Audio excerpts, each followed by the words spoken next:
दोस्तों, काशी विद्यापीठ और उससे संबंधित कॉलेज में प्रवेश परीक्षा के लिए जीके एंड जीएस के कुछ महत्वपूर्ण प्रश्नों पर हम चर्चा करेंगे जो एग्ज़ाम के लिए काफ़ी ज़्यादा इम्पोर्टेंट हैं।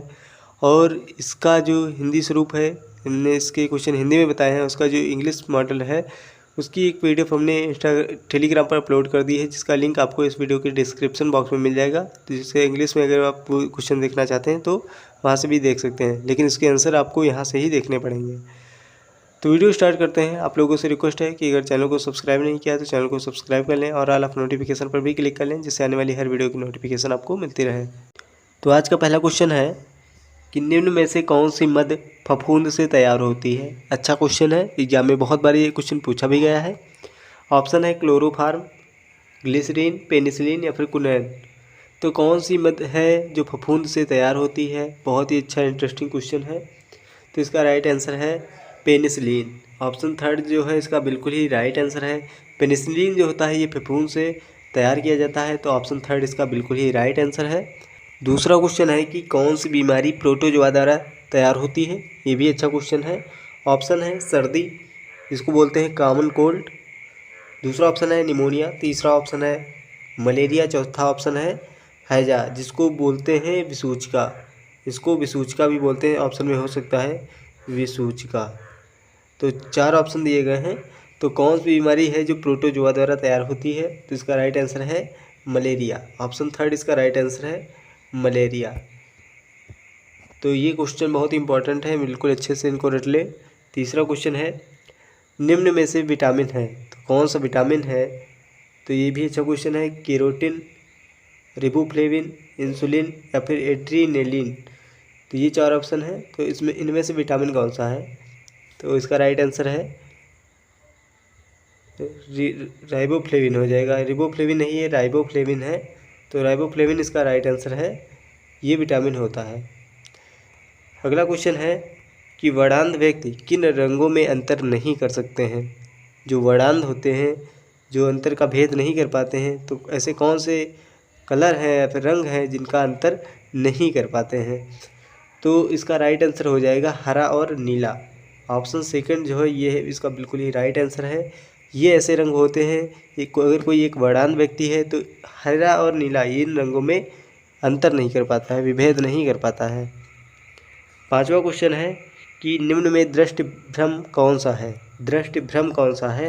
इंद्रधनुष, भूदीप्त, प्रभामंडल या फिर मरीचिका। तो ये क्वेश्चन लगभग सभी को पता होगा। मरीचिका इसका राइट आंसर है। ये दृष्टि भ्रम है। मरीचिका पढ़ाई होगा अपने हाई स्कूल में कि क्या होता है, इसके बारे में एक्सप्लेन करने की ज़रूरत नहीं है। तो अगर वीडियो अच्छा लग रहा हो तो वीडियो को ज़रूर लाइक कर दें, क्योंकि लाइक करने में आपका कुछ नहीं जाता है, तो वीडियो को लाइक कर दिया करें। छठा क्वेश्चन भी बहुत ही इंपॉर्टेंट है कि एथलीट का खिलाड़ी किसका लाभ उठाने के लिए कूदने से पहले दौड़ता है। सभी ने देखा होगा, जो एथलीट के खिलाड़ी होते हैं ये दौड़ते हैं, तो कब दौड़ते हैं, अगर उनको कूदना होता है तो कूदने से काफ़ी ज़्यादा उनको रनिंग करनी पड़ती है। तो क्यों रनिंग करते हैं ये क्वेश्चन पूछ रहा है। तो गति का जड़त्व पा जाते हैं, घर्षण बल के कारण, बल का आघूर्ण या फिर आघूर्ण का सिद्धांत। मतलब ऐसी कौन सी चीज़ है जिनको मिल जाती है और उनको कूदने में काफ़ी ज़्यादा हेल्पफुल साबित होती है, जिसके लिए वो दौड़ते हैं। तो ऐसी कौन सी चीज़ है, तो इसका राइट आंसर हो जाएगा हमारा ऑप्शन फर्स्ट, गति का जड़त्व। गति का जड़त्व होता है मोमेंट ऑफ इनर्शिया, तो उसके कारण जो एथलीट के खिलाड़ी होते हैं ये कूदने से पहले दौड़ते हैं, रनिंग करते हैं। सातवां क्वेश्चन है कि सूर्य के प्रकाश में जो गुलाब होता है ये लाल होता है, मतलब लाल दिखाई देता है। सपोज करें कि अगर सूर्य के प्रकाश में कोई भी गुलाब लाल दिखाई दे रहा है, तो हरे के प्रकाश में वही गुलाब किस रंग का दिखाई देगा, लाल, काला, हरा या फिर पीला। तो बहुत ही अच्छा क्वेश्चन है। तो इसका राइट आंसर हो जाएगा काला। अगर सूर्य के प्रकाश में कोई गुलाब लाल दिखाई दे रहा है तो वही जो गुलाब है हरे प्रकाश में काला दिखाई देगा, काला दिखाई देगा। तो इसका राइट आंसर है ब्लैक। अगर आप इस पीडीएफ को इंग्लिश में पाना चाहते हैं तो आप हमें टेलीग्राम पर ज्वाइन कर सकते हैं, वहाँ पर पीडीएफ अवेलेबल है, देख सकते हैं। आठवां क्वेश्चन है कि तीसरे एंग्लो मैसूर युद्ध को समाप्त करने के लिए टीपू सुल्तान ने अंग्रेज़ों के साथ कौन सी संधि की। मंगलौर की संधि, श्रीरंगपट्टम की संधि, मैसूर की संधि या फिर बिदनूर की संधि। तीसरे एंग्लो मैसूर युद्ध को समाप्त करने के लिए टीपू सुल्तान ने अंग्रेज़ों के साथ कौन सी संधि की? तो इसका राइट आंसर है हमारा ऑप्शन नंबर सेकेंड, श्रीरंगपट्टम की संधि। बहुत ही अच्छा क्वेश्चन है ये, श्रीरंगपट्टम की संधि। 9 नंबर क्वेश्चन है कि गुप्त शासन के दौरान ऐसा कौन सा व्यक्ति था जो एक महान खगोल विज्ञानी तथा गणितज्ञ था? प्रीवियस ईयर क्वेश्चन पेपर में ये क्वेश्चन भी आया है, बहुत ही अच्छा क्वेश्चन है। तो गुप्त शासन काल की बात कर रहा है, ऐसा कौन सा व्यक्ति था जो महान खगोल विज्ञानी तथा गणितज्ञ था? तो ये थे आर्यभट्ट। आर्यभट्ट इसका राइट आंसर है, ऑप्शन थर्ड इसका हो जाएगा। हाँ, ऑप्शन थर्ड इसका राइट आंसर है। 10 नंबर क्वेश्चन है, जब पनडुब्बी पानी के अंदर होती है तो किस ईंधन का प्रयोग होता है? जब पनडुब्बी पानी के अंदर होती है तब किस ईंधन का प्रयोग होता है? ये भी बहुत ही अच्छा क्वेश्चन है। तब यूज होता है बैटरी का। बैटरी का यूज होता है।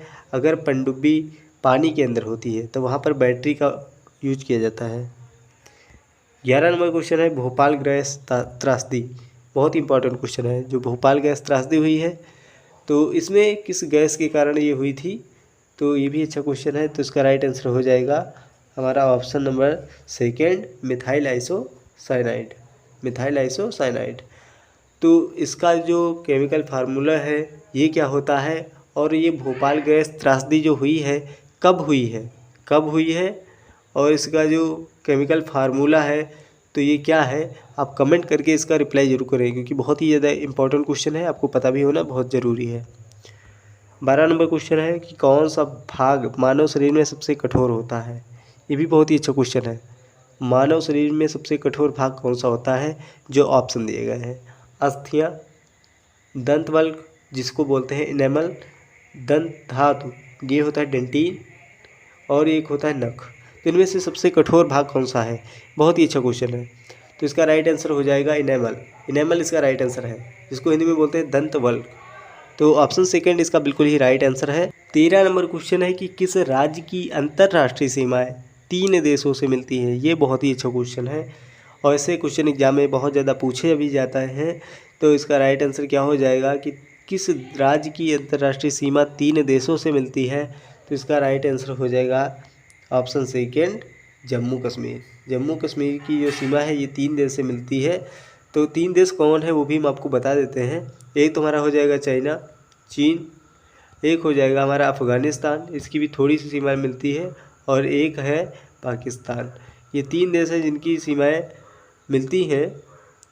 तो नेक्स्ट क्वेश्चन देख लेते हैं कि गांधी जी के द्वारा चलाए गए आंदोलनों में पहला आंदोलन कौन सा था? खेड़ा, अहमदाबाद मेल, चंपारण या फिर कोई नहीं? तो कौन सा आंदोलन इनमें से पहला आंदोलन था महात्मा गांधी का? तो इसका राइट आंसर हो जाएगा चंपारण आंदोलन। चंपारण आंदोलन कब हुआ ये लिख दें कि चंपारण आंदोलन कब हुआ है, तब कमेंट करें, जिससे क्वेश्चन का आंसर भी हमें समझ में आ जाए। तो चंपारण आंदोलन कब हुआ है ये कमेंट में ज़रूर इसका रिप्लाई दें। 15 नंबर क्वेश्चन है कि नादिर शाह ने दिल्ली पर आक्रमण कब किया था? ये भी अच्छा क्वेश्चन है। तो 1761, 1739, 1752 या फिर 1787? ये भी अच्छा क्वेश्चन है कि नादिर शाह ने दिल्ली पर आक्रमण कब किया है? तो 15 नंबर का राइट आंसर हो जाएगा 1739 ईस्वी में। 1739 ईस्वी में नादिर शाह ने दिल्ली पर आक्रमण किया है। नेक्स्ट क्वेश्चन है, हुएन सांग किसके शासनकाल में भारत आया है? तो हुएन सांग किसके शासनकाल में भारत आया है? तो ये आया है ये हर्षवर्धन के शासनकाल में। हर्षवर्धन के शासनकाल में हुएन सांग भारत आया है। नेक्स्ट क्वेश्चन देख लेते हैं, ब्राउन शुगर क्या है? ये भी अच्छा क्वेश्चन है। ब्राउन शुगर क्या है? ऑप्शन है, एक दर्द निवारक औषध, एक मादक द्रव्य, बिना साफ की गई चीनी, एक खनिज। तो इसका राइट आंसर हो जाएगा एक मादक द्रव्य। ऑप्शन सेकंड इसका बिल्कुल ही राइट आंसर है, एक मादक द्रव्य है। नेक्स्ट क्वेश्चन है कि कौन सा देश एक वर्ष में सर्वाधिक मात्रा में कच्चे तेल का उत्पादन करता है? एक वर्ष में सर्वाधिक मात्रा में कच्चे तेल का उत्पादन करता है, अर्जेंटीना, ईरान, सऊदी अरब या फिर रूस? तो इसका राइट आंसर हो जाएगा सऊदी अरब। सऊदी अरब बिल्कुल ही राइट आंसर है। 19 नंबर क्वेश्चन है, निम्नलिखित में से कौन कानूनी निविदा है? कौन कानूनी निविदा है? चेक, बैंक ड्राफ्ट, नोट या फिर उपयुक्त में से कोई नहीं? तो कानूनी निविदा की बात कर रहा है तो ये हो जाएगा नोट। नोट इसका बिल्कुल ही राइट आंसर है। नेक्स्ट क्वेश्चन है कि भारत के राष्ट्रपति के चुनाव में कौन सी प्रणाली लागू होती है? तो ये भी बहुत ही अच्छा क्वेश्चन है कि भारत के जो राष्ट्रपति होते हैं और उनका जब चुनाव किया जाता है तो कौन सी प्रणाली लागू होती है। ऑप्शन है अनुपातिक प्रतिनिधित्व, एकल संक्रमणीय पद्धति, गुप्त मतदान प्रणाली या फिर उपयुक्त सभी। तो इसका राइट आंसर हो जाएगा उपयुक्त सभी, क्योंकि ऊपर के जो तीनों हैं ये तीनों प्रणाली जो हैं ये चुनाव में लागू की जाती हैं। तो इसका राइट आंसर हो जाएगा उपयुक्त सभी। 21 नंबर क्वेश्चन है कि प्रत्येक राज्य में गवर्नर की नियुक्ति कौन करता है। प्रत्येक राज्य में गवर्नर की नियुक्ति कौन करता है। राज्य का मुख्यमंत्री, राज्य विधानसभा का स्पीकर, प्रधानमंत्री या फिर राष्ट्रपति। तो इसका राइट आंसर हो जाएगा ऑप्शन 4 राष्ट्रपति। राष्ट्रपति बिल्कुल ही राइट आंसर है। 22 नंबर क्वेश्चन देख लेते हैं।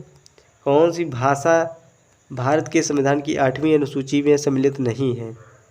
कौन सी भाषा जो है भारत की 8वीं अनुसूची में सम्मिलित नहीं है। ये बहुत ही अच्छा क्वेश्चन है। तो इसका राइट आंसर क्या हो जाएगा, ऑप्शन फर्स्ट इसका राइट आंसर हो जाएगा, ऑप्शन फर्स्ट अंग्रेजी है। तो ये 8वीं अनुसूची में शामिल नहीं है। और इस पर हमने एक बहुत ही इम्पॉर्टेंट चीज़ ये भी बताई है और बहुत अच्छे से याद रखिए, क्योंकि एग्जाम में पिछली बार ये क्वेश्चन आया हुआ था शायद, तो पिछली बार नहीं आया तो किसी भी ईयर में आया है, क्योंकि हमें कंफर्म याद है कि जो 8वीं अनुसूची है, 8वीं अनुसूची ये किससे संबंधित है। तो ये क्वेश्चन बहुत ही ज़्यादा इंपॉर्टेंट है। तो ये भाषा से संबंधित है। तो इस चीज़ को ज़रूर नोट कर लें कि जो 8वीं अनुसूची है ये भाषा से संबंधित है। 23 नंबर क्वेश्चन है कि शराब पीने से मनुष्य की किस भाग पर प्रभाव पड़ने से वह ठीक से चल नहीं पाता। ये वर्ड यहाँ पर गलत है। तो जब मनुष्य शराब पी लेता है तो उसके किस भाग पर प्रभाव पड़ता है जिससे वह ठीक से चल नहीं पाता है। तो ऑप्शन है सेरिब्रम, हाइपोथैलेमस, सेरिबेलम या फिर मेडुला। तो इसका जो राइट आंसर है ये हो जाएगा हमारा सेरिबेलम, ऑप्शन 3। तो बहुत ही अच्छा क्वेश्चन है, इंपॉर्टेंट क्वेश्चन है। सेरिबेलम जो होता है यहाँ पर काफ़ी ज़्यादा प्रभाव पड़ता है शराब का, जिससे मनुष्य ठीक से नहीं चल पाता है और उसको कंट्रोल नहीं रहता है माइंड पे। 24 नंबर क्वेश्चन है कवक में संचित भोजन होता है। बहुत ही अच्छा क्वेश्चन है। कवक में संचित भोजन होता है स्टार्च, ग्लूकोज, ग्लाइकोजन या फिर तेल बिंदु। अच्छा क्वेश्चन है। तो इसका राइट आंसर है स्टार्च। कवक में जो संचित भोजन होता है ये स्टार्च होता है। और आज का लास्ट क्वेश्चन है, बहुत ही इंपॉर्टेंट क्वेश्चन है। भारतीय राष्ट्रपति के लिए निर्वाचन मंडल का गठन किस देश के संविधान से प्रभावित है। भारतीय राष्ट्रपति के निर्वाचन मंडल का गठन किस देश के संविधान से प्रभावित है। तो आयरलैंड, ऑस्ट्रेलिया, अमेरिका या फिर फ्रांस। तो इसका राइट आंसर हो जाएगा आयरलैंड। आयरलैंड ऑप्शन फर्स्ट जो है इसका राइट आंसर है। तो वीडियो अच्छा हो तो वीडियो को जरूर लाइक कर दें और वीडियो को शेयर भी करें, और चैनल को सब्सक्राइब नहीं किया तो चैनल को भी सब्सक्राइब कर लें। मिलते हैं नेक्स्ट वीडियो में।